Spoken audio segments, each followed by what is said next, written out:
Hello, everybody, and welcome to another edition of the Agentic CMO. I am Dave Lehman, President and COO at Birdeye, and I am excited today for another episode where we dive into the world of AI, agents, everything going on in the world of AEO, and just everything agentic. Before I kick off our episode, which I'm very excited for, please go in and register for Birdeye View, September 9th and 10th. We have some amazing speakers, some amazing announcements we have coming up. It is free. It is online, 2 days, about 4 or 5 hours a day. Again, you do not want to miss it. We're talking all things AI and not just theories, but how people are actually driving real outcomes. And we hope to see you there. But today, for our episode, I am joined by Carole Lawson. Carole is the co-founder and chief data officer at MarketStorm. Carole, welcome to the show. Well, thank you so much for having me. So just for perspective, I worked in the innovation space for quite a while. I started way back when working for Governor Schwarzenegger when I was responsible for all the CA.gov websites and working with his Innovation Council. And that was when Google and Facebook and YouTube and all of those platforms were emerging. And we were looking at how you use that in the delivery of government services. And I really got hooked on how technology changes our lives and then humans change the technology itself, and how the technology isn't always what we expect it to be. So it doesn't always roll out the way that we expect. And I think we're seeing that with AI right now. Yeah, I mean, we all think about politics now as so social and online and in your face that way, but it wasn't always that way. It sounds like it was not that way. It was not that way at all. Yeah. Well, no, look, and tell me a little bit about MarketStorm. What are you focused on now? We're in the programmatic space, but that kind of narrows it down a little bit too tightly. Most people think of programmatic ads. You grab a third-party audience, you run some ads across native display, CTV, audio. We run across those platforms. The difference with us is we create custom algorithms for our clients. And it's not just the behemoth clients. We've got some that are very large, but we also have very small providers, med spas, home services companies, anything that takes that long decision where you really have to lead somebody in what we used to call the funnel. That's what MarketStorm does. Excellent. Well, a lot of people on this who are listening are thinking a lot about how consumers find their business. How do they find their next med spa? How do they find their next dentist, their next place to service their car? And we talk a lot about how this world is changing. It used to be, Google was your front door and that's what you had to worry about. But now with ChatGPT and Claude and Perplexity and all this AI out there, this AEO world, if you will, that's changing. And it sounds like you guys have done quite a bit of research there and know a lot about that consumer behavior. Yeah, so it's changing quite a bit. And the part of the change is that people are no longer relying on the websites themselves, that they're relying on the ChatGPTs. They're relying on Google Gemini. They're looking for data and information in other ways. What that means for us is those of us who have websites have got to think differently about the content on those websites. SEO used to be about getting all the keywords in there. Now it really has to be about readability for AI, so that the AI tools themselves can go out, search the sites, and understand what you're offering, what you're talking about, and then have the ability to bring that back. If you have a website that is focused just on the keywords, the way we used to do it, the way that used to work really well, AI is going to hit that and it's going to sound like gibberish because it can't pull back full thoughts. So the first thing I would say to anyone who's concerned about this is take a look at the content on your website. That will help people find you through all of these agents. The second thing is, and this is really important, the funnel that we used to know and love and hate at the same time really no longer exists. We used to think, well, in Facebook, I've got my upper funnel, my mid funnel, my lower funnel. In Google, I've got my upper funnel, my mid funnel, and my lower funnel. In this other platform, I have the same. And that's all blurred. Now, those lines in the upper and mid funnel have blurred to the point where you can't even consider it a funnel in the same way anymore. You can't consider platforms individually anymore because we all search around through different places. And in all of those places, they all have AI that's watching what you do, that's watching not just in that closed area, like in a Facebook or anywhere across the available web. It's searching and watching your behavior everywhere. So things are becoming more interchangeable. If you look at something online, say you're looking for shoes, and I'm using an e-commerce example because it's easy. Say you're looking for shoes, well, you might drop onto Facebook and the next thing you know, those shoes are there. Or you might go out to realtor.com and those shoes appear in an ad there also, because the content that you're searching for is following you through the AI interactions. What that means for us as marketers is we have to think very differently about developing demand. And we're not developing demand so much for the items anymore. We're developing demand for the brands that we want, that we serve. So what I think about is we have two layers now. We have a layer of that intent where all of those things are happening, where all the search is happening. And then there's that demand capture layer, primarily Google, but also now ChatGPT and some of the other tools that are providing direct access to websites. Yeah, we've seen overall that, at least for our customer base, the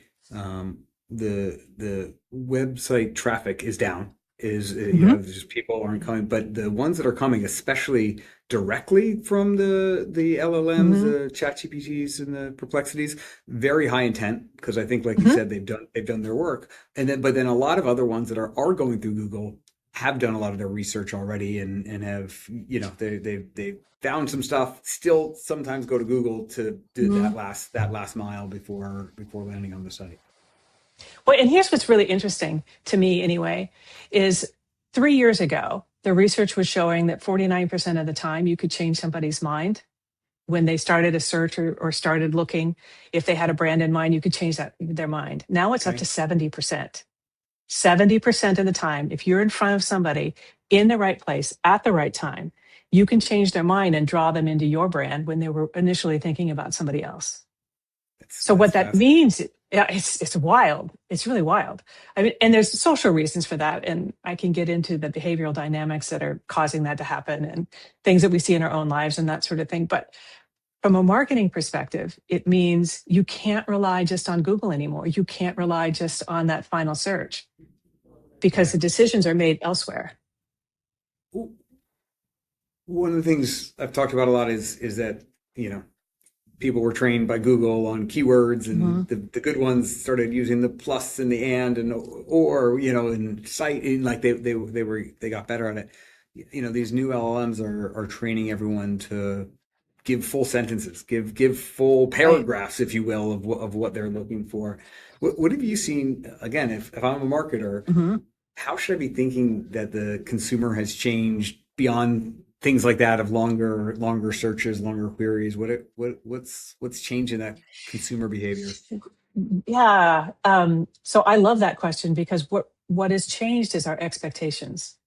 So we used to expect we'll drop something in, we drop a quarter in the vending machine, we get something out. Right. And so that's not happening anymore. What we expect now is we're going to ask a question and we're going to get a full answer. We're going to ask a full question. We're going to get a detailed answer. We're going to get an answer that has more detail than what we started with. So if you want to be the one that is being chosen, you have to provide that level of detail in a very succinct way on your website so that these tools can refer to it and then bring people into your environment. In the website, I get it. A lot of changes that need to happen there. Obviously, there's still some of the basics of good structure and technical SEO that you don't want to go away from, certainly. But what else? What other, are there third-party signals that you're seeing that are relevant?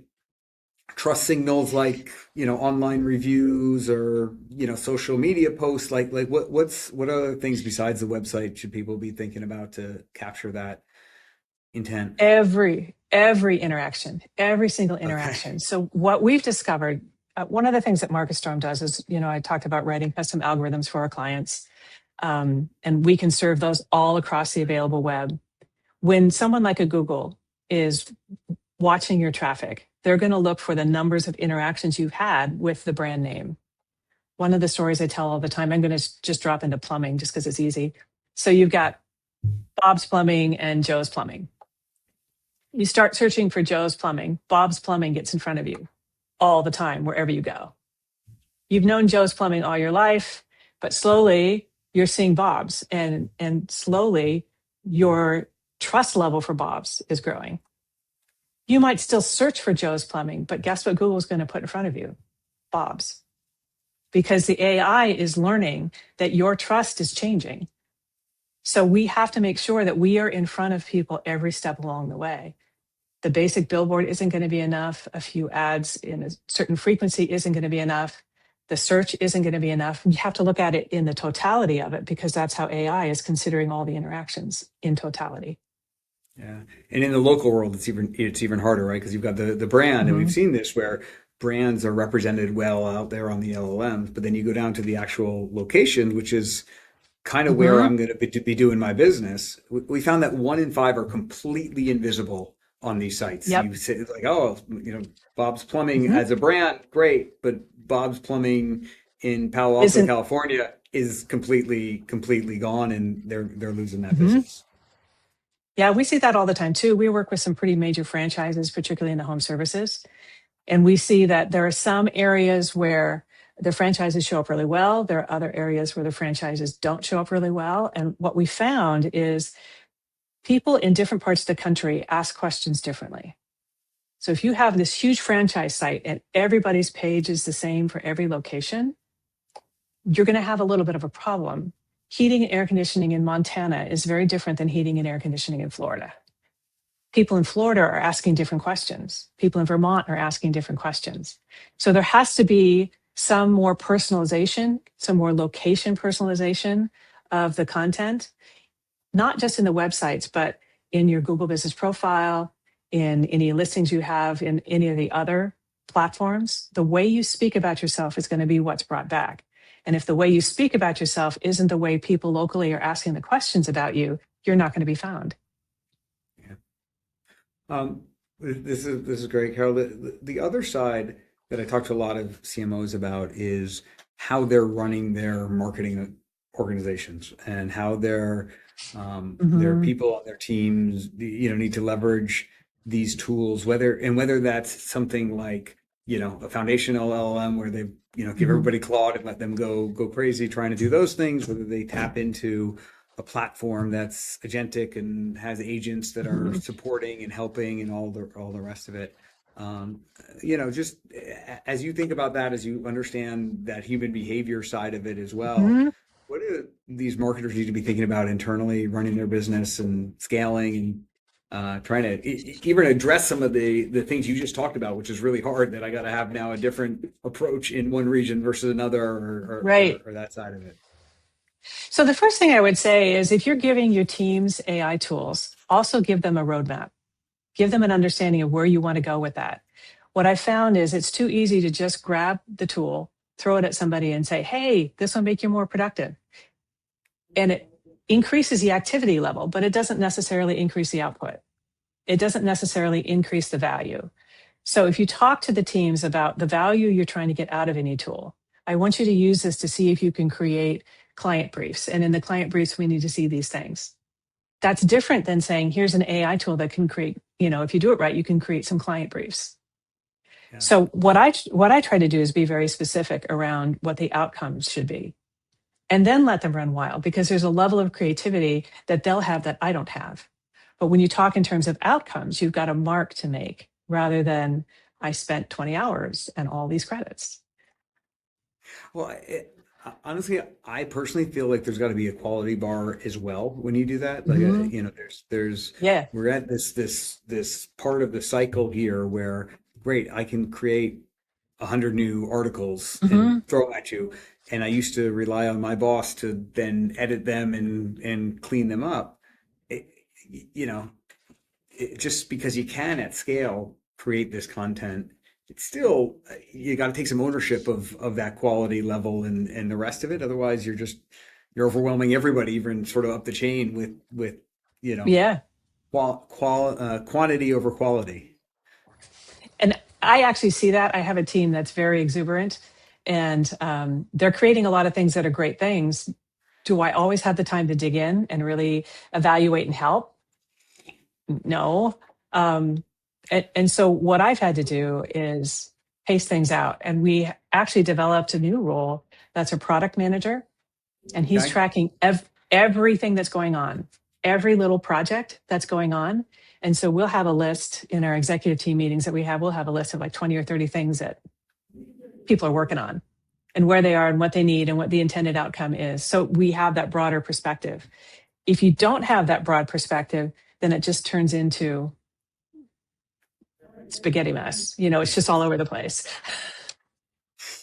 Any really cool applications or things that your team has built or things that surprised you that came out of the team? It's simple things. I mean, everybody's got an onboarding process. We've had a couple of onboarding forms. The team came up with a way to do that using some agents that makes it much more graceful. So they're going out, actually searching everything on the website, bringing in all that content, looking through all the Better Business Bureau stuff, all the, licensing, all the other things that we need to know. So by the time the onboarding form gets to the client, it's 80% filled out, and they just go through and verify. So that sped up our process by almost a week because people aren't, trapped in trying to figure out the onboarding form. That's It's little great. things like that. Yeah, that's great. Where do you think it's going with teams? Again, marketing teams, especially on this, but just in Hmm. general in work.